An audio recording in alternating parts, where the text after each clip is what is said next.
Tyler Green, would you please begin the announcements? Good morning, Your Honor. Emily Kyler Green, attorney for the department. Goldie Rabson, Hill Country Casa, guardian ad litem for Frankie. April Harrison Bader, permanency specialist for Frankie. Ashley Crouch, acting permanency supervisor with the law. Deborah Fuller, attorney ad litem for Frankie. And also for the record, the court is aware that the foster parents wanted to attend the hearing. However, the court is also aware that the child, Frankie, or the youth, excuse me, does not wish to have that. And the court has discussed this with CASA, the department, or belong, in the ad litem, and the agreement is to not have the foster parents participate in the hearing. So they're in the waiting room right now. I'm going to go ahead and remove them from the waiting room. Okay, I was able to review the CASA report. I checked my emails. For some reason, I don't think I got your report, Ms. Harrison Bader, but I think I have the information I need to ask you the questions I need to ask. And if there's something else in your report that you think I need to know, just please volunteer that information.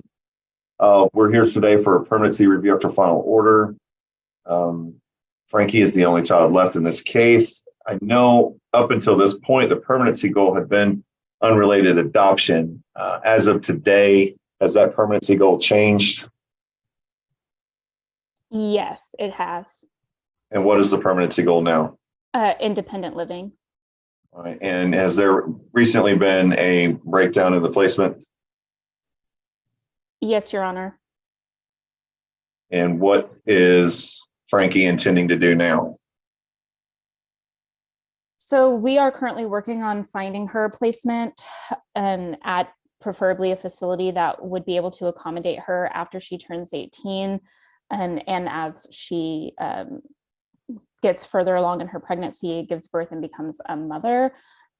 We are actively looking for these places at this time, working along with Frankie and her independent living specialist to ensure that we have her in a place that she will feel comfortable staying once she turns 18.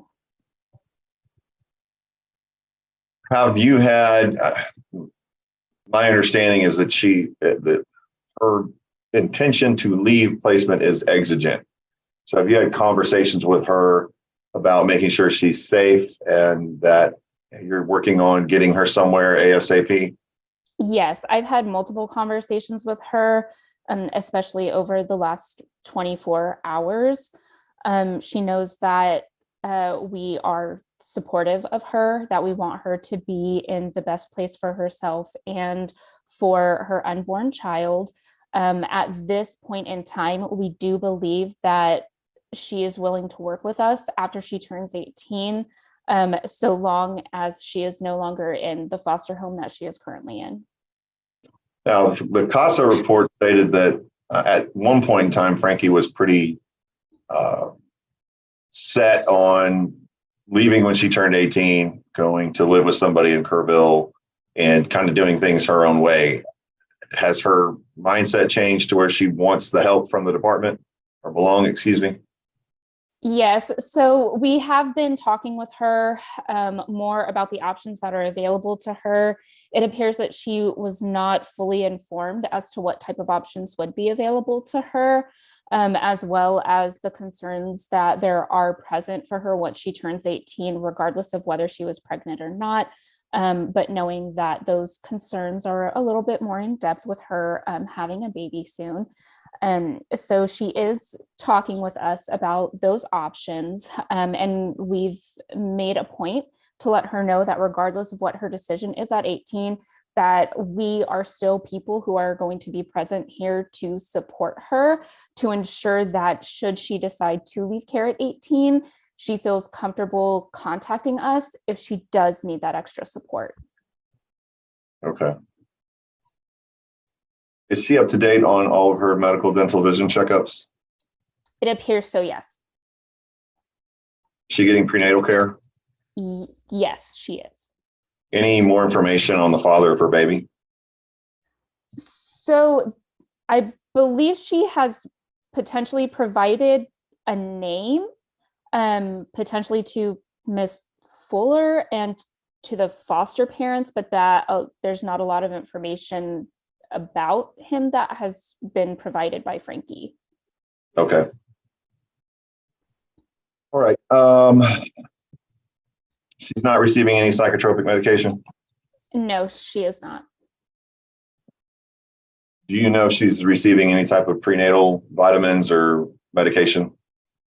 Yes, my understanding is that she's been taking a prenatal vitamin, but is not prescribed any other medications at this point. Okay. How's she doing in school, considering? So I actually haven't gotten a full update on her education from the boys. I did make attempts to contact the school.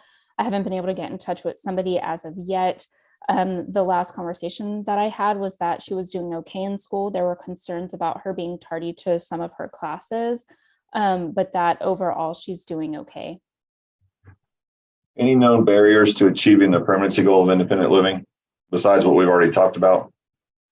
Not that I'm aware of.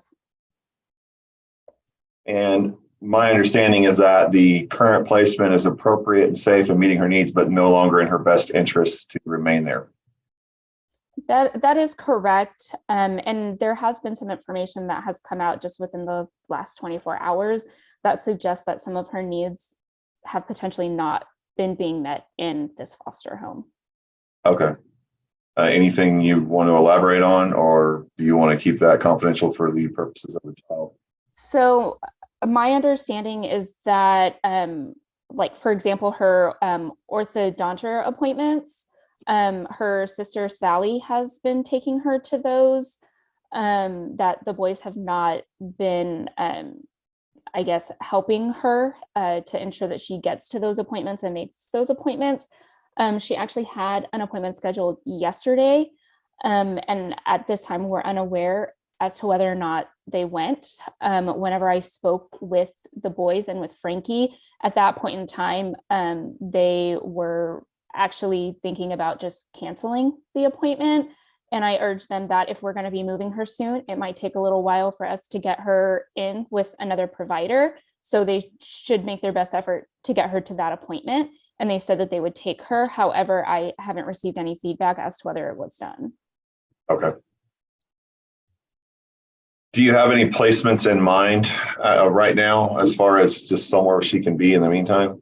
Yes, so there is a temporary placement that is close to where she is placed right now. It would be temporary, only 14 days. And I believe they have a bed available for her. And we are exploring that option as of right now. And then we also have, I believe, Boysville is looking over her application right now as well. And we are exploring numerous other options for her.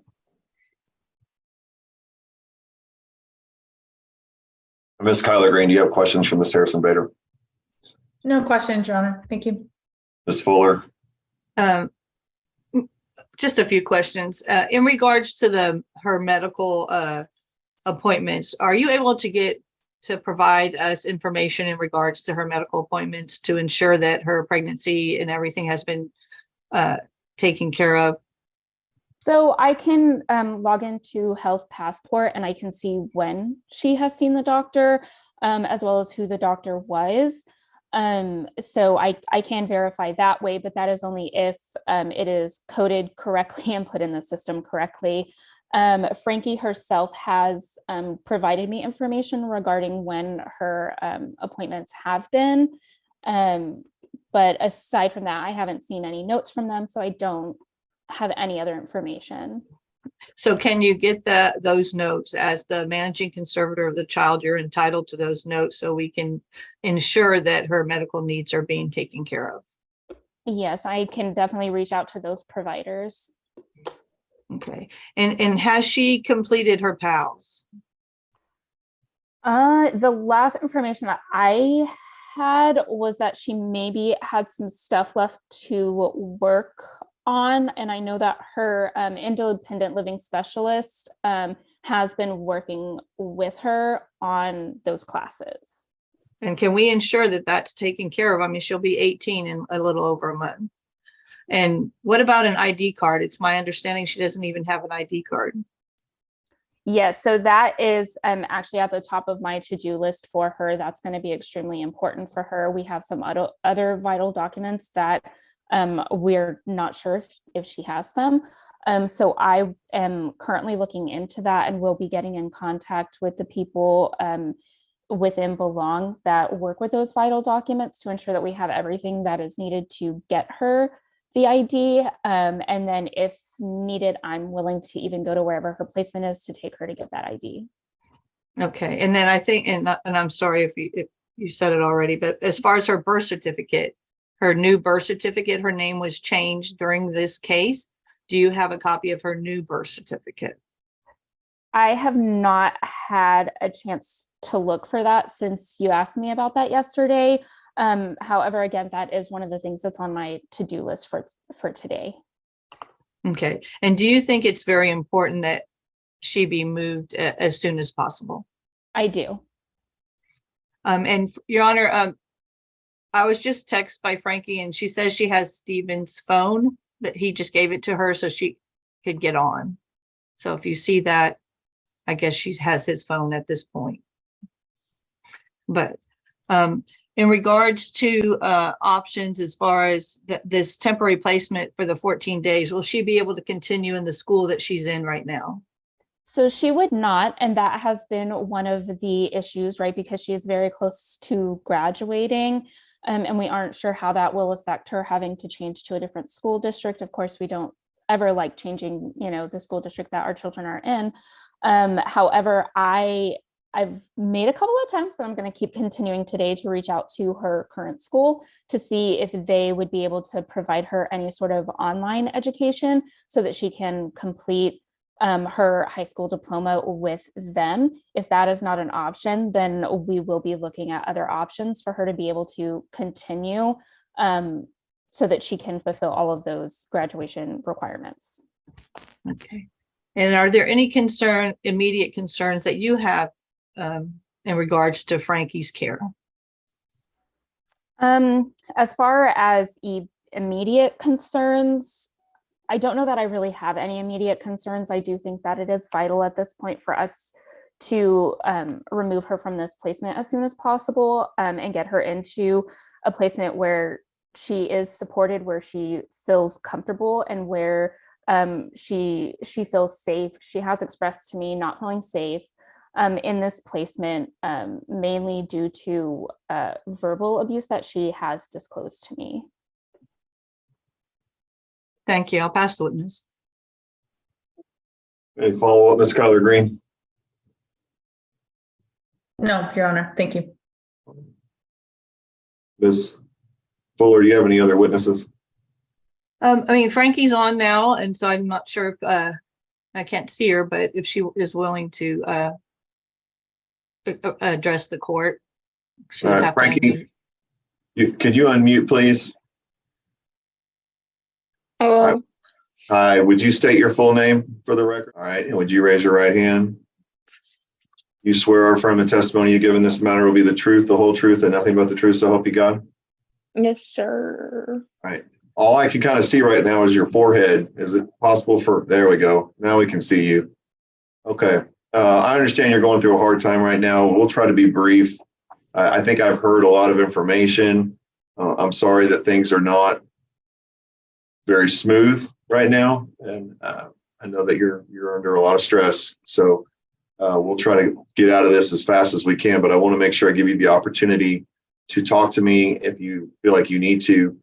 Ms. Fuller, one of you want to ask her some questions, taking into consideration what I already know? I just want it on the record, Frankie, you are asking that we move you as soon as possible. Yes, ma'am.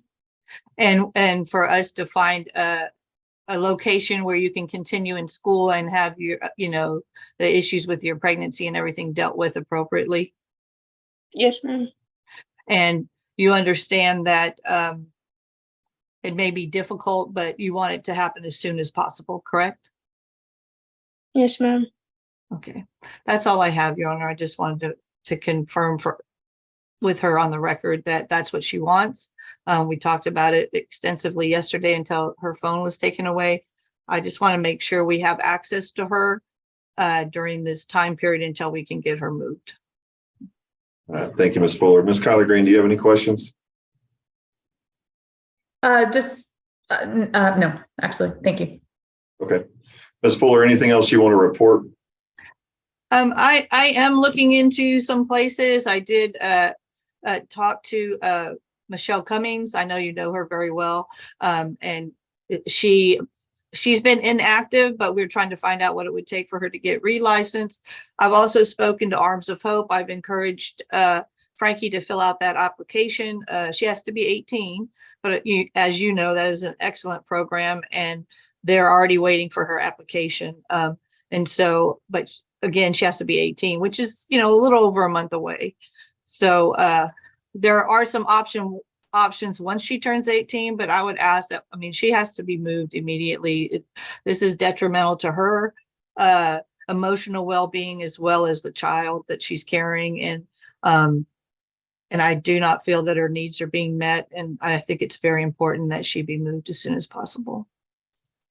Thank you, Ms. Fuller. Ms. Rapson?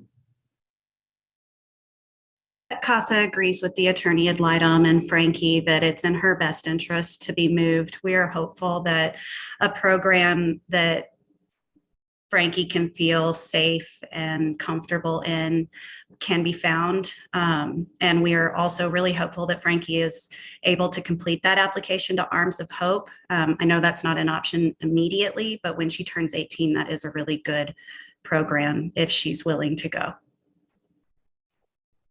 Thank you, Ms. Rapson. And for the record, Your Honor, I have spoken to the individuals in Kerrville that that Frankie has alluded to going to Kerrville. And I've spoken to the parent of the young man that she is interested in going to live with. So that's something that I'm still exploring, and I need to talk to Frankie a little bit more about that. Okay. Thank you, Ms. Fuller. All right, for the purposes of the permanency review after final order, the court finds that the permanency goal of independent living is most appropriate for Frankie at this time. We'll approve and adopt that goal, finds in her best interest. Court finds that her current placement was safe, but is no longer appropriate, no longer meeting her needs, and not in her best interest to remain. I'm going to order that she be moved as soon as physically possible. So as soon as it's possible to get her into that temporary placement, and then transition her to something more long-term, that needs to be done. If I'm talking tonight or tomorrow, if it can be done. I appreciate what the boys have done up to this point, but it just seems as if it's just not a good situation for Frankie to be in anymore. I want to get her out of there. Finds that she's up to date on her medical, dental, vision. She is receiving prenatal care. She is taking prenatal vitamins. Court finds that Frankie has Miss Harrison Bader has discussed with Frankie what Belong can offer her once she turns 18. She's aware of those services.